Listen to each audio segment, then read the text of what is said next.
datang di podcast Rumah Degiri, Rumah Demokrasi, Gagasan, dan Inspirasi.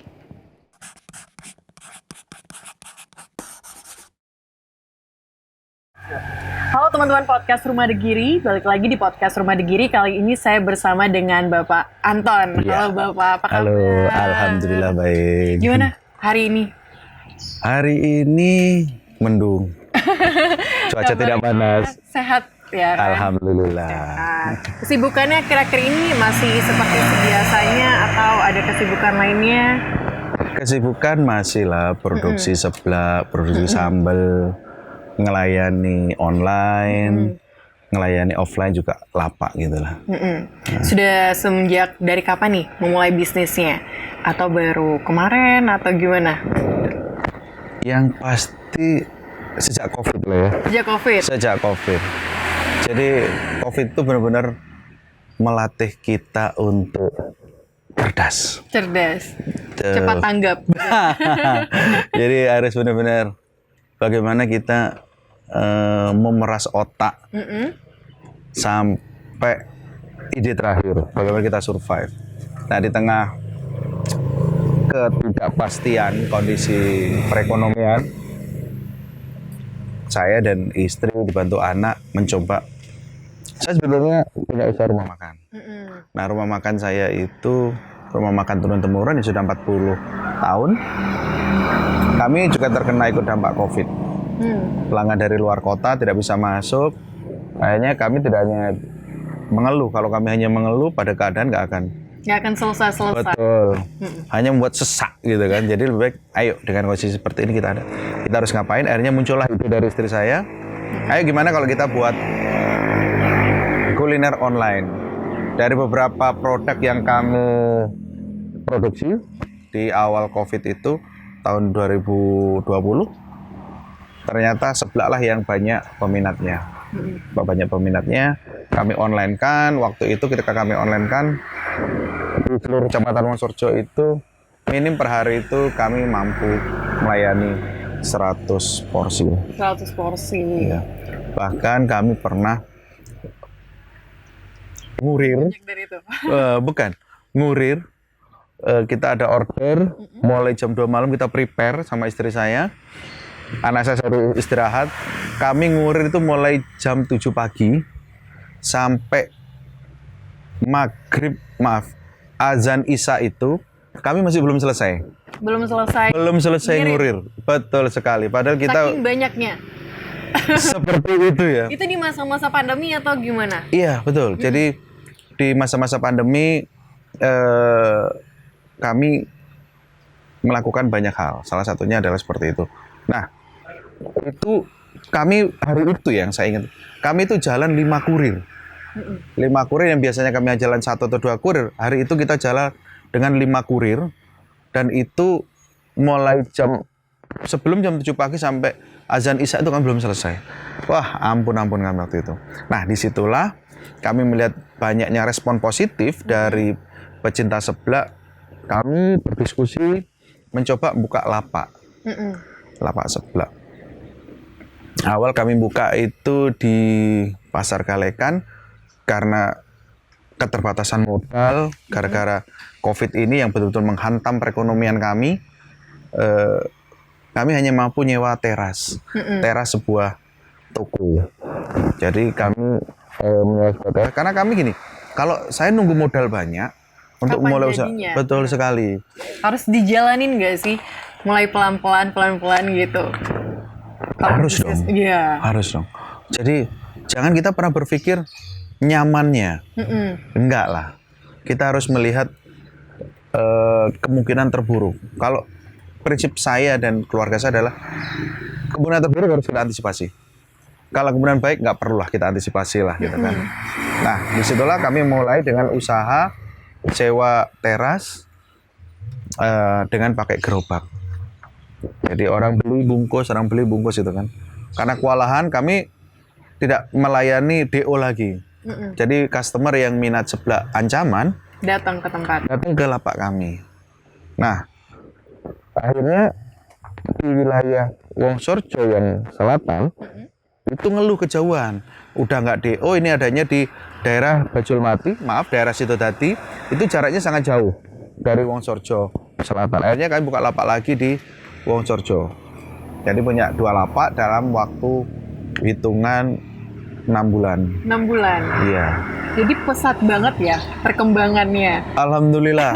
Kami bukan hanya pejuang yang militan, juga ada pecinta sebelah ancaman yang militan gitu loh. Jadi mereka benar-benar cocok, alhamdulillah, dengan cita rasa yang kami berikan. Sampai banyak sekali yang kirim permintaan ke WA online kami tuh, pengen dong kita dine in, pengen dong kita makan di tempat gitu kan. Bahkan ada beberapa yang memilih makan depan gerobak. Jadi kursi penghuninya itu dipakai makan di situ. Akhirnya kami berinisiatif untuk memberikan tempat untuk makan di situ gitu. Akhirnya kami buka tempat lagi. Jadi 3 sekarang. Alhamdulillah kita punya 3. Masih berjalan sampai sekarang atau? Masih berjalan, dan kita akan memplanningkan, kita akan open lagi. Insya Allah 4 kita akan open lagi. Daerah kota kapan nih? Ke selatan kita akan open Rogo Jampi, Jajak sama Genteng. Oke. 3, yang satu mungkin kita akan mengarah ke Asem Bagus, ke Situbondo, karena kita di perbatasan. Kenapa ke sana? Karena orang Wongsorjo ini banyak yang dari Asem Bagus, gitu kan. Mereka punya saudara ke sana. Mereka cerita sebelah ancaman itu enak gitu. Banyak sekali sebelah di Wongsorjo atau dimanapun. Sebelah ancaman itu memiliki rasa yang berbeda. Apa yang buat berbeda nih? Jadi gini, dari namanya aja sebelah ancaman, ini benar-benar memunculkan pedas yang bisa diadu. Nah, keistimewaannya adalah kami tidak hanya menawarkan pedas, tapi ibaratnya bumbu yang kami tawarkan itu pas. Jadi pedasnya itu tidak membakar mulut, tapi sangat kuat. Gitu loh. Kami sudah membandingkan dan kami sudah melakukan beberapa kali free food test. Jadi pedasnya dapat, rasanya juga dapat. Jadi tidak hanya pedas, bukan hanya membakar gitu ya. Betul sekali. Tapi juga bisa dinikmati. Nah, kadang kan kalau kita makan pedas itu cuman kayak pedas doang di mulut gitu kan. Betul pedas, sekali. Terus habis itu buat kita jadi kayak aduh gimana pengen minum kayak gitu, tapi nggak dapet feel rasanya. Betul sekali. Nah, itu juga bagian dari testimoni customer kami. Mbak, ini udah pernah nyoba belum? Belum. Nah, tapi kenapa bisa dapat tuh testimoninya itu? Nah, gitu. Jadi testimoni pelanggan kami itu kebanyakan seperti itu ya. Jadi saya pencinta pedas. Bukan hanya sebelah yang saya nikmati gitu. Ini customer ini ya. Tapi ketika saya nyoba pedasnya sebelah ancaman, ternyata semakin pedas levelnya, kami punya 4 level ya. Semakin pedas levelnya itu, ternyata pedasnya bertambah, tapi rasanya juga ngikut. Jadi bukan cabai doang gitu. Betul sekali. Dan kita pakai cabai segar. Pakai cabai segar. Jadi level kami yang terendah itu level slow. Level slow itu benar-benar bumbu merah, tidak pakai sambal tambahan. Habis itu di atasnya itu ada level namanya PHP. Level PHP itu ya pedasnya itu kayak jinak-jinak merpati, pedas enggak gitu kan. Di PHP ini. Betul sekali. Nah, di atas berarti ini nih, bisnisnya ini terinspirasi dengan keadaan masa muda sekarang ya. Jadi kan buat anak-anak muda gitu lebih kayak ngelihatnya tuh ini menginspirasi banget gitu nggak sih? Sesuai dengan iniku banget nggak sih kayak gitu? Sesuai dengan tagline kami dong. Benar. Sebelah ancaman tagline-nya adalah berdiri sejak terancam oleh mantan. Gitu. Benar. Berarti kalau yang baik-baik aja pacarannya nggak bisa makan seblak ya? Sebetulnya bukan seperti itu. Jadi kalau pacaran Anda baik-baik saja, sebenarnya makan seblak. Kenapa? Agar tidak menjadi mantan. benar. Ancaman gitu. Nah. Aduh, unik banget. Tapi namanya ini dapat dari mana sih? Nah. Soalnya unik banget kita. Jadi sebetulnya kami itu punya beberapa produk. Saya diskusi dengan anak dan istri kami karena kami terbiasa diskusi bareng. Jadi itu kami itu pengen up to date. Jadi kita itu punya namanya sebelah ancaman dulu. Ada namanya itu IGA 19. Kita terinspirasi dari COVID-19. Ada namanya, kami punya produk itu paru pandemi. Terus kami punya beberapa produk lain yang benar-benar kami terinspirasi momentum. Momentum saat itu yang, jadi gini, COVID itu memang membawa dampak buruk bagi kami. Tapi COVID ini juga betul-betul menginspirasi kami bikin sebuah produk-produk. Salah satunya adalah produk seblak ancaman dan sambal ancaman. Sambal ancaman. Nah, Berarti selain ada seblak ada sambalnya juga. betul. Jadi kalau sambal ancaman itu adalah produk-produk yang kita jual secara kemasan. Nah, ini pun yang sekarang sedang kita rintis adalah seblak kemasan.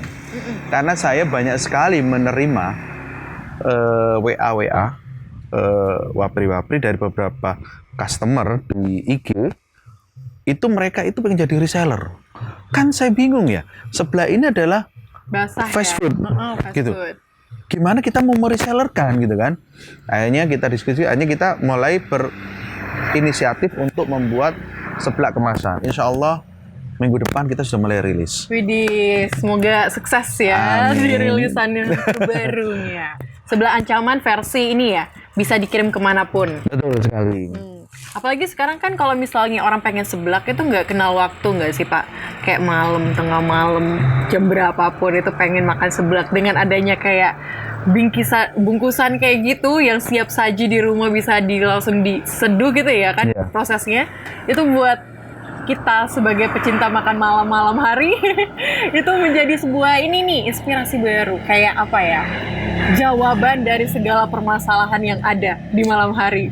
Betul sekali. Jadi seblak itu sebenarnya, seblak ancaman itu sebetulnya itu pengganti handphone, pengganti video call. Kenapa saya bilang pengganti video call? Ketika kita LDRan, kita kan bukan pacaran sama pacar kita yang jauh di sana. Kita pacaran sama handphone kan dengan video call. Tapi dengan adanya seblak ancaman, kita sampaikan dulu video callnya. Makan dulu. Makan seblak dulu. Nah, disitulah yang banyak sekali beberapa customer kami, pecinta seblak itu kirim video, kirim footage ke kami. Mereka sambil video call sama pacaran yang ada di jauh di sana itu sambil menikmati seblak. Nah, ternyata ini juga salah satu dari mereka yang kontak kami itu adalah anak Kalimantan. Ayo dong bikin seblak yang bisa kita jual di sini. Saya juga pengen menikmati. Masa ayangku aja di sana, saya di sini kerja. Masa baru Lebaran tahun depan dia bilang gitu lah gitu kan. Bisa sama-sama menikmati. Nah, gitu. betul. Mereka pengennya video call sambil menikmati seblak ancaman bareng-bareng gitu kan. Nah, itu yang. Jadi banyak sekali inspirasi gitu. Jadi Bapak ini melihat kayak peluang-peluang nggak sih dari pertama misalnya gara-gara pandemi COVID-19 akhirnya bikin inovasi baru, bisnis baru yaitu sebelah ancaman, kemudian dibukain lapak-lapak karena emang dibutuhin nih sama warga sekitar kayak gitu. Akhirnya konsumennya juga butuh kalau misalnya dikirim keluar, akhirnya dibuat dalam bentuk bingkisan sekarang yang siap saji. Betul sekali. Penting nggak sih kalau misalnya kita ngelihat peluang-peluang dalam bisnis, apalagi UMKM saat ini kan kita dituntut untuk menjadi orang yang lebih produktif, aktif, dan juga inovatif gitu. Iya. Dari Bapak gimana nih? Jadi gini, siapapun buat teman-teman UMKM ya, bisnis apapun, salah satu yang menjadi barometer kami adalah target market kita siapa. Itu dulu deh. Kami kalau mau memulai sebuah usaha, kami pengen tahu dulu sebelum produk kami buat, siapa nih yang akan beli, siapa yang akan menikmati. Itu dulu yang kami coba surveikan.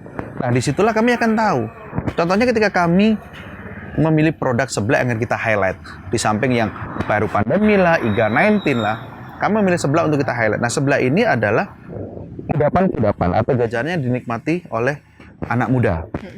Nah, mau nggak mau, saya, istri saya yang mantan anak muda dipaksa untuk kembali muda. Dipaksa untuk kembali muda sampai muncullah tagline yang berdiri sejak terancam oleh mantan. Terpaksa kami kalau bikin posting-posting yang harus menjiwai muda. Jadi mau nggak mau akhirnya kami harus mengenal customer kami harus mencoba apa ya, bukan menebak ya, memberikan apa yang mereka minta. Nah, jadi jawaban lah ya. betul. Jadi ketika teman-teman UMKM mau memproduksi, jangan mentang-mentang bisa produksi. Aku bisa bikin produk A, aku mau bikin lah gitu kan. Tapi dia nggak tahu setelah produksi mau diapakan. Mau dijual kemana? Nah, ke siapa aja dia nggak tahu, apalagi kemana gitu kan. Akhirnya disinilah yang membuat banyak sekali teman-teman UMKM itu yang berat memulainya. Makanya kami memilih untuk melakukan survei lebih awal. Apa sih yang mau kita siapa sih customer kita? Nah disitulah. Nah ketika kita sudah dapat filmnya, maka kita akan produksi. Makanya tadi sebelah ancaman adalah dimulai dengan online. Nah setelah dimulai dengan online, baru kami membuka lapak. Setelah lapak, kami langsung ke kemasan. Sebelum kemasan dari lapak, karena banyaknya orang yang ingin makan di tempat, kita bikin kedainya, dine-in-nya. Jadi betul-betul kita ini, apa itu namanya? Upgrade sesuai dengan kebutuhan. Betul. Jadi biar nggak terlalu banyak modal yang keluar. Sia-sia. Ya, betul sekali seperti itu. Nah kalau teman-teman UMKM yang bisa melihat celah itu, insya Allah tidak akan ada yang gagal. Tidak ada yang pernah salah produksi. Tapi benar-benar, oh, aku produksi ini karena yang akan beli ini. Ketika akan yang beli ini, berarti teknik pemasaranku seperti ini. Itulah. Itu yang harus dicontoh gitu ya. Mungkin Iya. menjadi sebuah perbincangan di awal yang berat gitu. Mungkin di awal seperti itu. Tapi kalau Bapak sendiri, apakah dari dulu ada basic bisnis atau seperti apa nih?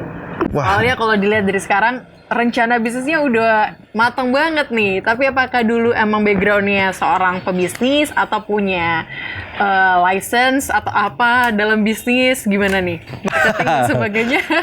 Ini pertanyaan yang berat sekali bagi saya. Berat sekali. Saya tidak pernah punya pengalaman bisnis. Justru pekerjaan saya tidak berkaitan dengan bisnis gitu kan. Tapi gara-gara pekerjaan saya membuat saya harus mengenal bisnis sebagai customer, bukan sebagai pengelola. Saya sering keluar masuk tempat makan, mulai dari emperan, kaki lima, lesehan, warung, warteg lah, rumah makan, resto, hotel, sering saya masukin gitu kan. Nah, disinilah saya akhirnya belajar ketika saya harus survive mengelola rumah makan keluarga. Disinilah pelajaran yang bisa saya ambil. Jadi pengalaman saya sebagai customer saya terapkan di rumah makan, menjadi owner di situ. Akhirnya saya kelola rumah makan itu. Nah dari mengelola rumah makan ini saya terus learning by doing. Saya terus belajar bagaimana sih menghandle beberapa pelanggan A seperti apa, pelanggan B seperti apa. Nah disinilah menjadikan saya belajar bagaimana saya menciptakan sebelah ancaman. Jadi kami benar-benar otodidak, benar-benar learning by doing. Makanya ketika ada yang ngomong pengalaman adalah guru yang paling berkah, sangat betul. Jangan pernah takut sama pengalaman.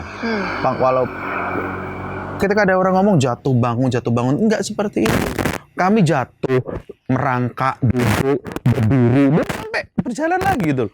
Jatuh lagi. Jatuhnya bukan kadang-kadang beruk masuk got. Nah, gitu-gitu lah. Jadi tidak sesimpel jatuh bangun.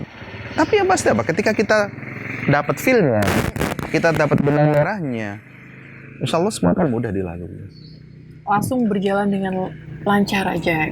Amin, gitu. insya Allah. Berarti nih kalau misalnya saat ini UMKM, teman-teman UMKM yang ngerasa kayak misalnya saya belum punya pengalaman dalam bisnis nih, saya belum punya background bisnis yang baik nih, terus saya pengen mulai bisnis, itu pesan dari Bapak ini apa nih? Membaca. Siapa sih sekarang tidak punya Android? Bacalah di situ. Apa sih yang pengen saya tahu? Saya pengen jualan produk A. Searching dulu, googling dulu. Produk A ini di kampung saya ada nggak? Diminati nggak? Bagaimana cara produksi produk A? Bagaimana pasca produksinya? Ketika seperti itu, kita akan lebih mudah melangkah. Jangan melakukan sesuatu yang hanya kita bisa saat itu. Tapi kenapa bisnis itu benar-benar, kami punya istilah gini, ketika kita berhitung, jangan pernah dimulai dari angka 1. Berhitung itu dimulailah dari angka terakhir. Kalau kami menggunakan angka 10. Jadi ketika kita mau ke 10, kita akan countdown. Kalau kita pengen 10, berarti kita harus 9, harus 8, harus 7 gitu, seterusnya. Jadi misalnya gini, saya keluar dari rumah, saya harus menentukan saya mau kemana. Saya mau ke Surabaya. Itu dulu, ketemu dulu tujuannya. Berarti Surabaya itu angka 10 kami. Nah, baru kita tentukan, saya ke Surabaya naik apa ya? Naik bus, naik kereta, naik truk, naik travel, jalan kaki. Iya. Ketika saya mau naik bus, oh berarti saya harus pilih bus. Bus ekonomi, apa pariwisata. Saya belinya di agen atau langsung nyetop. Nah, seperti itu. Terus ketika sudah ketemu di agen, berarti saya mau ikut bus jam berapa? Belinya kapan? Setelah itu udah ketemu, oh berarti kalau saya berangkatnya hari ini jam sekian, oh berarti saya harus berangkat dari rumah jam berapa. Jadi akhirnya angka satunya ketemu. Gitu. Kalau kami terbiasa, kalau kita mulai dari angka 1, nggak ada stuck goal-nya. nah betul sekali. Gitu loh. Jadi saya naik bus aja dari terminal Kapuran. Yang penting saya naik bus. Mau kemana? Nggak tahu. Nggak tahu nanti sampai di mana. Iya kan nggak jelas akhirnya. Karena apa? Angka 10-nya tidak ketemu. Sama aja kayak kalau misalnya orang berbisnis, pengen bisnis, tapi nggak tahu goalnya apa gitu ya. Ya itu tadi saya bilang. Misalnya, saya pengen bikin sali. Angka 1-nya mau bikin sali. Kalau dia hanya bikin sali aja, mau dikemanain salinya? Dimakankah? Nah, Dijualkah? kalau dijual, jual kemana? Kemasannya apa? Contohnya, saya adalah anggota sebuah komunitas. Komunitasnya adalah Umami, usaha makanan dan minuman di Banyuwangi. Kami punya 3 level. Level 1 itu adalah produk yang isinya itu cor-coran. Jadi Anda kalau beli cor-coran. Atau level 2-nya adalah produk yang dengan bungkus plastik. Bungkus biasa plastik. Itu level 2, harganya pasti lebih mahal. Yang cor-coran ini kita akan jual ke pengepul. Yang mau dikemas lagi gitu. Betul sekali. Nah ini kan kita tahu, oh saya jual cor-coran karena akan diberikan sama pengepul. Terus yang kedua adalah kita jual dengan kemasan plastik. Oh ini harganya tidak terlalu mahal. Kita jual di pasar atau di kaki lima, di toko-toko kelontong punya orang gitu kan. Nah ada lagi level yang lebih tinggi, adalah pakai standing pot. Yang desainnya itu lebih bagus. Itu arahnya kemana? Ke minimarket, ke pasar modern, ke hotel. Dan harganya pasti akan lebih tinggi. Nah, itulah yang saya maksud, itu adalah angka 10-nya. Jangan kita hanya produksi saja selalu, tapi nggak tahu mau dikemanain. Tahu-tahu ngomongnya gagal. Iya. Padahal belum dicoba. Sebenarnya belum ada goal yang jelas. Jadi sebelum sampai situ ya udah keburu nyerah gitu nggak sih Pak? Padahal kalau misalnya kita bisnis seperti yang tadi Bapak sampaikan, Umami itu kan banyak jenisnya. Betul. Tergantung mau yang mana kayak gitu. Kalau misalnya mau diproduksi tanpa ada kemasan ya berarti masuknya dicurah yang pertama itu. Gitu. Betul sekali. Berarti kita harus punya target kemana kita harus nge-supply. Betul. Iya, Angka kan? 10-nya harus ketemu dulu. Ada yang ini nggak minta supplyan nggak? Kalau nggak ada ya repot. Iya. Ngapain kita produksi? Benar. Benar. Tapi kan kalau misalnya bisnis seblak ya Pak, sekarang kan bisnis seblak itu menjadi suatu yang trending gitu ya. Betul. Dari pandemi mungkin karena capek ya pandemi dan sebagainya butuh pedes-pedes mungkin ya. Jadi seblak itu pada ngetrend di mana-mana. Iya, Setiap betul. hari orang-orang buat TikTok, buat apa, ngeposting seblak Seblak ya. dan sebagainya. Ancaman nggak sih menurut Bapak karena itu adalah bisnis yang di mana-mana dibuka? Oke. Itu adalah sebuah konsekuensi. Ketika kita melakukan usaha, diminati orang. Orang kaya bisa meniru usaha kita. Tapi rezeki tidak mungkin bisa. Tidak ada rezeki yang salah alamat. Kecuali Ayu Ting Ting yang alamat palsu. Maka dia akan salah alamat. Kan gitu kan? Benar. Nah, maksudnya apa? Kalau boleh, di Kecamatan Wonosobo ini, sebelah ancaman itu benar-benar menjadi inspirasi bagi seluruh pelaku kuliner di Wonosobo. Mereka, si positifnya adalah, mereka lebih tertata packagingnya, cara penyajiannya, cara pengirimannya, cara promonya, mereka lebih tertata. Apakah terinspirasi seblak? Kami nggak tahu. Alhamdulillah kalau kami bisa menginspirasi teman-teman UMKM di Wonosobo. Tapi yang jelas, kami memperhatikan sekarang UMKM di Wonosobo itu semakin Kalau bahasanya ibu-ibu adalah naik kelas. Semakin naik kelas. Jadi mereka sudah bukan acak-adut produknya, fotonya pun sudah semakin menarik, bukan cuma sekedar foto upload, bahkan teknik komunikasinya pun yang saya baca di beberapa posting di sosmed itu juga semakin bagus. Jadi Sebelah Ancaman sendiri melihatnya, kami banyak follower. Follower bukan follower kami, tapi follower trik-trik bisnis yang kami lakukan. Dengan seperti itu, kami sama sekali insya Allah tidak merasa terancam.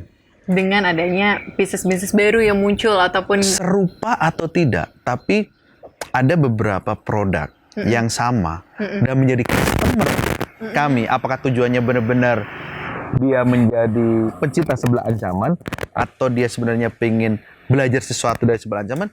Kami positive thinking aja. Bagi kami, ketika kami mampu menginspirasi mereka, why not? Gitu kan. Makanya tadi saya bilang bahwa tidak ada rezeki yang salah alamat. Iya, betul Jadi sekali. balik lagi, mungkin kalau bisnis semua orang pasti punya kesempatan untuk berbisnis, tapi kalau misalnya emang udah rezeki kita ya emang rezeki kita. Betul gitu sekali. kan. Yang buatnya beda ya rasanya beda. Betul. Jadi di luaran sana orang banyak jual Sebelah Ancaman. Maaf, jual sebelah khusus kami. Sebelah ini adalah mungkin mereka bikin rasanya lebih enak dari kami atau lebih tidak enak dari kami. Tapi insya Allah tidak akan pernah sama. Kami memiliki cita rasa yang benar-benar berbeda dari pencinta sebelah yang lain. Mulai dari contohnya ada di sini penjual sebelah yang juga ramai penikmatnya. Mereka itu hanya menyediakan sebelah kuah. Ternyata Ramadan kemarin mereka mulai menyediakan sebelah kering. Yang sebelah kuah dan kering itu sebenarnya produk kami. Dia lebih dulu open sebelah. Dia juga menjadi salah satu inspirator kami. Selama ini produknya hanyalah sebelah kuah.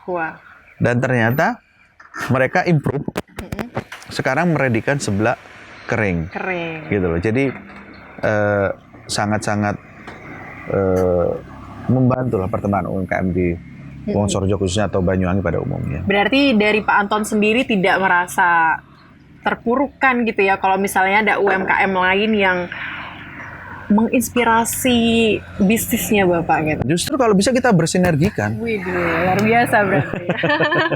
Soalnya kan pengen ini ya, semuanya harus bisa berbisnis bersama kayak gitu. Tapi kan balik lagi, kita kan punya customer yang berbeda-beda ya kan. Betul.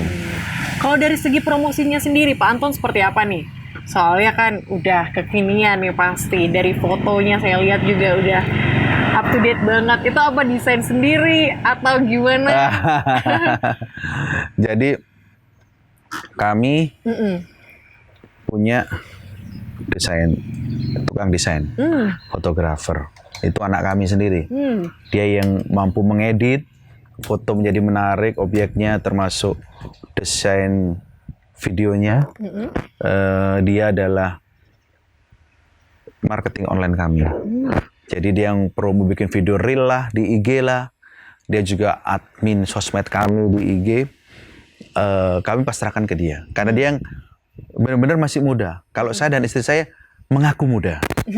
Jadi agar feel-nya lebih kuat, saya andalkan ke sana. Kami hanya mensupport. Jadi ketika ada permintaan sebelah, dan itu teknik marketing kami di situ. Satu. Yang kedua adalah jaringan. Jaringan kami di mana-mana. Dan ingat ya teman-teman UMKM ya. Kalau kita ngomongkan bisnis kuliner, yang kita jual apa? Rasa. Jangan pernah takut. Free food test. Tes makanan gratis. Jangan pernah takut. Kenapa? Bagaimana orang itu akan membeli makanan kita kalau orang itu nggak yakin makanan kita enak? Nah, bagaimana cara kita mengenalkan makanan kita enak? Harus kasih coba dong, gratis gitu kan? Jadi free food test itu menjadi salah satu juga teknik marketing kami. Jaringan tadi udah saya sampaikan, giveaway terutama. Giveaway itu sering kami lakukan. Ide-ide itu udah muncul ide-ide dari anak kami yang benar-benar masih muda gitu kan, benar masih muda. Jadi dia muncul kayak gini. Nah, seperti itulah. Jadi tadi jaringan sudah, terus kalau misalnya kita harus berikan free food task gitu. Itu nanti fungsinya kalau misalnya ada yang pengen nyoba gitu ya, baru pertama kali datang mungkin kayak ragu gitu sama rasanya, bisa coba dulu gitu ya kali ya. Apa gitu? Jadi gini, free food test yang pernah kita lakukan, pertama adalah, yang pernah kita lakukan adalah, kita itu bagi-bagi sebelah ancaman di Car Free Day, di Taman Belambangan. Itu pernah kita lakukan. Kalau saat Ramadan ada bagi takjil ya, kami nggak bagi Jumat Berkah. Kita kasih beberapa orang untuk nyoba. Atau beberapa tamu di rumah makan kami, mereka makan bukan makan sebelah, makan menu rumah makan kami. Kita kasih, ini ada di setnya sebelah. Jadi seperti itu. Atau teman-teman kami luar kota, saya pernah bikin ini. Anak saya mengusulkan, coba dong giveaway ke luar kota gitu kan. Jadi waktu itu sambal yang kita buat. Makanya nanti ini sebelah ancaman yang produk kemasan, nanti kita kan giveaway kan luar kota. Jadi waktu itu yang sambal itu, saya hanya menyebarkan caption, siapa yang ingin sambal ancaman gratis, silahkan inbox alamat dan namanya. Ada 1.000 orang yang inbox. 1.000 orang inbox. Akhirnya kami pilih satu persatu dan kami pilah-pilah dan kami ambil itu hampir 200 orang yang kita kasih free sambal. Nah, orang-orang itu siapa yang kita pilih? Kita juga nggak kenal semua kan ya. Orang-orang itu yang kita pilih adalah orang-orang yang mewakili orang se-Indonesia. Kalau misalnya dari Jakarta ada 2 orang, kita ambil 1. Dari Bandung ada 4 orang, kita ambil 1. Ibaratnya seperti itu. Nah, terus kita minta mereka untuk mengirimkan footage mereka ketika menikmati. Dari 200 orang, alhamdulillah hanya 5 yang ngirimkan footage. Tapi ada orang yang ke-6 dari Sukabumi, saya sebut namanya Lisda dari Sukabumi, itu dia nggak ngirim footage, tapi dia beli lagi. Rutin sebulan sekali tuh order 2 varian sambal ancaman. Sampai sekarang. Jadi berawal dari giveaway tadi itu menjadi kayak peluang, membuka peluang untuk menargetkan ini nggak sih jaringan yang tadi makanya kan sampaikan. Iya, saya bilang bahwa kalau kita mau jual makanan, sama halnya kita mau beli kendaraan, kan ada test drive dong, gitu kan. Nah, jual makanan gimana test drive-nya? Kalau nggak free food test kan, ya udah akhirnya kita kasihkan free food test. Nah, ini kadang kala teman-teman UMKM memilihnya rugi dong. Coba gini, diubah mindsetnya. pernah mancing nggak? Pernah. Coba kailnya jangan kasih umpan, dapat ikan nggak? Nggak dapet gitu kan. Tetap harus kita kasih umpan. Umpan kita kecil, ya dapatnya agak besar. Tapi umpan kita agak besar, maka dapatnya akan lebih besar. Nah, seperti itu. Jadi pakai prinsip orang mancing gitu ya. Betul sekali. Siap. Oke Pak, terakhir nih, coba kasih tips buat UMKM saat ini supaya UMKM kita di Banyuwangi bukan hanya Wonosorejo aja nih yang naik kelas sekarang nih, seluruh Banyuwangi ataupun seluruh Indonesia bisa naik kelas semuanya kayak gitu. Semua hal udah saya sampaikan tadi, ya kan. Mungkin saya hanya garis besar aja. Mungkin kalau ada yang baru nonton podcast ini di akhir ini, silakan review dari awal. Semua udah saya sampaikan. Tinggal garis besarnya adalah gini. Tidak ada yang mudah, tapi tidak ada yang tidak mungkin. Perlu sebuah kemauan yang kuat untuk melakukan sebuah perubahan. Nah, tinggal kita seperti apa berubahnya ini. Mau jadi Satria Baja Hitam kah? Mau jadi Batman kah? Atau mau jadi Wonder Woman? Jangan sampai saltum nih, salah kostum. Pengen jadi Batman, tapi pakaiannya Wonder Woman, logonya Batman kan nggak match gitu kan. Maksudnya apa? Ya kita harus tahu dulu. Saya ulang, angka 10-nya di mana? Ketika tahu angka 10-nya maka kita akan tahu 1, 2, 3, 4, 5-nya. Luar biasa sekali. Terima kasih Bapak hari ini sudah Sama-sama. menemani saya untuk podcast Rumah Negiri. Sudah banyak hal yang sudah kita bicarakan hari ini, mulai dari bagaimana kita set goal untuk sebelum berbisnis, Iya. bagaimana kita membangun relasi kita, jaringan dan sebagainya, pentingnya free food task dan sebagainya. Jadi kalau misalnya kita bisnis itu ternyata banyak hal yang perlu kita lakukan ya, step by Betul. stepnya. Dan yang paling penting, nggak harus punya basic bisnis sebelumnya, ya kan, yang seperti Pak Anton lakukan saat ini. Satu hal lagi, Apa Pak? nikmatin prosesnya Nikmatin prosesnya teman-teman. dan dapatkan hasilnya. Dapatkan hasilnya seperti yang dilakukan sama Pak Anton saat ini. Wah, luar biasa sekali yang disampaikan Pak Anton, menginspirasi sekali kita para Alhamdulillah. UMKM yang ada di Banyuwangi. Semoga kita semua nanti bisa lebih naik kelas lagi seperti Pak Anton saat ini. Amin. Ya. Oke, teman-teman podcast, itu dia tadi podcast Rumah Digiri bersama dengan Pak Anton dari Seblak Ancaman. Saksikan terus podcast Rumah Digiri setiap hari Jumat jam 7 malam di YouTube Rumah Digiri. See you. Terima kasih.